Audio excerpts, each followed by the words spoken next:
As some of you might know, last year marked the 40th anniversary of the great classic flick that is The Karate Kid. After numerous sequels, a reboot film, and an animated series, and of course the hit Cobra Kai series, which happened to have ended earlier this year, came and went by. We got ourselves a new film in Karate Kid Legends, now playing in theaters. But is this new installment worthy enough to put a little kick and punch back into your system with a little nostalgia and what have you of the classics? Or is this one just gonna leave every bone in your body busted big time after so many hits? Find out in this spoiler free review right now. Big D's Entertainment Rankings and Reviews.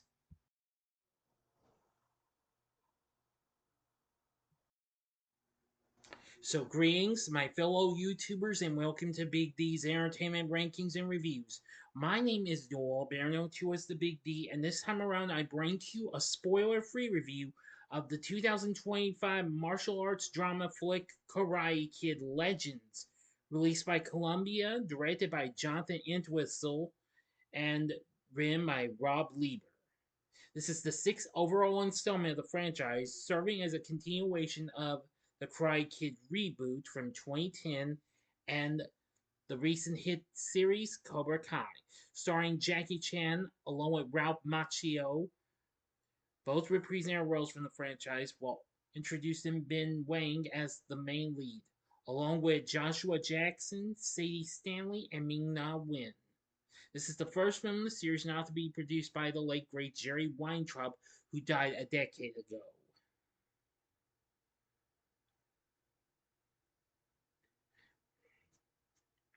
Now, of course, we start with a little flashback to 1985, where we see a little bit of what went on in the second film. But in present day, Mr. Han is the revered Shifu, master, of a large Wuguan, that's Kung Fu school in Beijing, with many young students learning his ancient way of Kung Fu. Among them is his great nephew Li Fong, a quiet teenager living in the Wuguan and hiding from his mother, a doctor who soon arrives to bring him back. She accepts a job position in New York City and makes Lee promise to give up martial arts and violence before they leave China, after Lee's brother was stabbed to death by thugs led by his defeated rival. Well, once there, Lee struggles to adjust and is unable to make friends at school, but meets Mia, the daughter of a former boxer turned traditional Italian pizzeria owner Victor. They eventually develop a romantic relationship, but they are confronted by Mia's aggressive ex-boyfriend and champion fighter at a local dojo known for its underground style karate competitions, named Connor. That's all of the story I will tell you. But soon, Mr. Han comes to help, and then they eventually look into help from Daniel LaRusso himself. Okay, that should do it. Now then, from what I've seen of Karate Kid Legends, I actually kind of liked it. It was very good and what have you. This is a very good film. Although its runtime's only 94 minutes, which apparently is probably shorter than any other film in the franchise, if I'm not mistaken. Please stand by. Okay, yes, I was correct. This is shorter than any other film in the franchise. It's not quite really much of a downside, but I will say it isn't too bad and what have you. Upon this film's release, it's got mixed reviews at 57% on the tomato meter. But however, their popcorn meter, which calculates the user average percentage of registered users who have rated the film positively on a 5-star scale, earned an 88% score, highest total in the movie franchise's history. Metacritic has a score of 51. That's understandable. But anyway, I have to give the film credit for what it had to provide. It had the same good action, what have you, just like what we got from the other films. And even the underrated Next Karate Kid from 1994. And but anyway, and also it's kind of a shame that they didn't involve much of Cobra Kai and what have you. Now, I will give you just a slight heads up. You will see a cameo by someone else from the franchise. I'm not telling you who it is, though. Just see the movie, okay? I'd say if you are a hardcore fan of the Karate Kid, I think you'll want to check this out. Even if you liked the reboot or not, I still think this is worth looking into. The music for the score, well, for the film and score was done by Dominic Lewis, who has recently done films, the scores for other films. Mostly some of those have been from Sony, including, let's see, yeah, including the Peter Rabbit films, Rough Night, Goosebumps 2, Haunted Halloween, and Bullet Train. And of course, he also recently did the scores for My Spy, The King's Man, and Violent Night, and more recently, The Fall Guy. So anyway, I gotta give him credit for what he had to offer with his score. Well, the story might not quite be the best, but I still think it had a lot to offer and what have you in the story department. So Rob Lieber did a fairly decent job with the story, so I really don't have much of anything against that. So that really does not deduct any points. Nothing's really going to deduct many points yet, but probably won't. But I am going to say that I'm really proud for what this had to offer. For the cast, we have Jackie Chan reprising his role from the reboot as Mr. Han. I'm going to say he's exceptionally very good in what have you. Same can be said for Ralph Macchio, who once again plays Daniel LaRusso. Still good, just like what he was in the classic films and Cobra Kai. But I've got to give credit to Young Ben Wang in his role of Li Fong. Now, of course, last year he had recently done Jacob Jing in the Mean Girls musical film last year.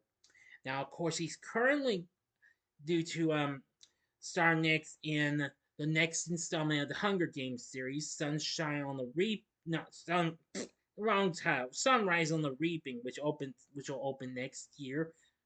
That sounds pretty cool. I have to say he does a very good job with his performance as Li Fong. He's exceptionally very, very good. Now for the big surprise. This I almost didn't recognize him after all these years and what have you.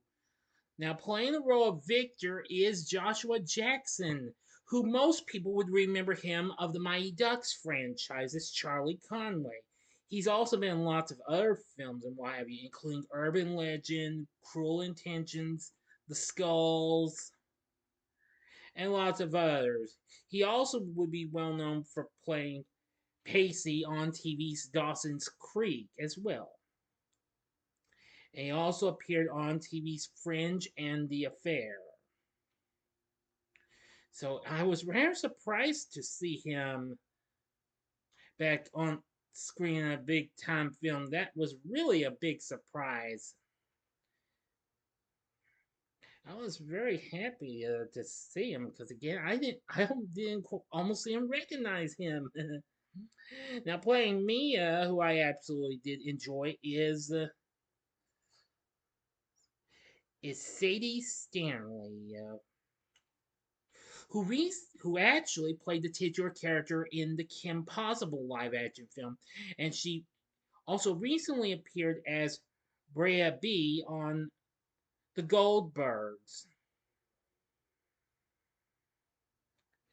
Now, she has appeared in several films, but most of them I'm afraid I'm not too familiar with, to be honest. But I gotta say, she was really good. Now for Lee's mother and Mr. Han's niece, Dr. Fong. She's played by Ming-Na Wen, who I thought the name sounded. Well, I knew she looked familiar. She, of course, was the voice of the original, well, the titular character in the original Mulan, as well as its sequel. She also made a cameo in the live action remake of that. Also, she was well known for playing Melinda May on Marvel's Agents of S.H.I.E.L.D. as well.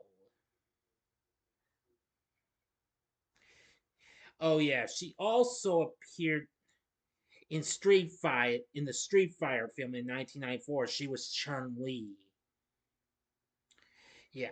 So you gotta admit that the cast was pretty good. So I gotta give them credit for that. So this is has a pretty good cast in my view. While again, story might not be one of the greats and what have you than the other films, but nevertheless, I found the film to be pretty enjoyable. And while it's shorter than the others, but I think you'll enjoy it. And but this is now here's only another slight issue, but this doesn't factually deduct any points here because we don't get to see Daniel until about very close to right about the final act, because about a little close to about over halfway through the film. They about close about 50 somewhere between 50 to 55 minutes into the film we finally see him. But that really doesn't do much, but at least we get to see more of him throughout the rest of this film. So overall, I gotta give Karate Kid Legends a good bit of praise in my view. So take that, all you haters who probably hate on this, even though this film got mixed reviews. Go see this film. If you really enjoyed the Karate Kid and what have you, or the reboot, or any of its sequels, or Cobra Kai, then I say you might want to give Karate Kid Legends a shot. I absolutely did enjoy the score, the cast, the music, and what have you.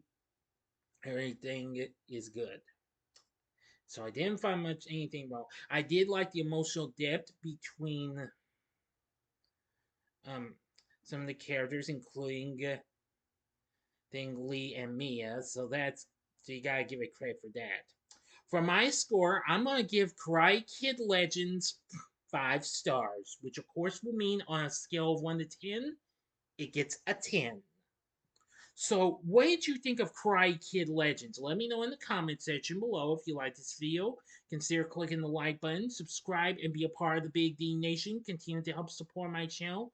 Make it grow and make the views grow. Tell all your friends about my channel. Give them to know me. Maybe they'd like to be a part of my Big D Nation. Share my video with your friends if you'd like as well. And next time, I'll be giving you my June schedule, which I'm still working on that, but I promise I'll have it ready for you. Promise. So if you like this, consider checking out my reviews for these other films in the franchise. In the upper left-hand corner is my review of the one that started it all, The Karate Kid from 1984. I could have done a revisited review, but I didn't. Or go to the upper right-hand corner and see my review of the reboot from 2010. Or if you'd like, go to the bottom left-hand corner and see my TV log special on Cobra Kai. And the bottom right hand corner is the button you can click to subscribe. If you like rankings and reviews on movies, TV, music, video games, etc., then I'm your guy. Thanks for watching. Until next time, I'm the Big D saying, see ya.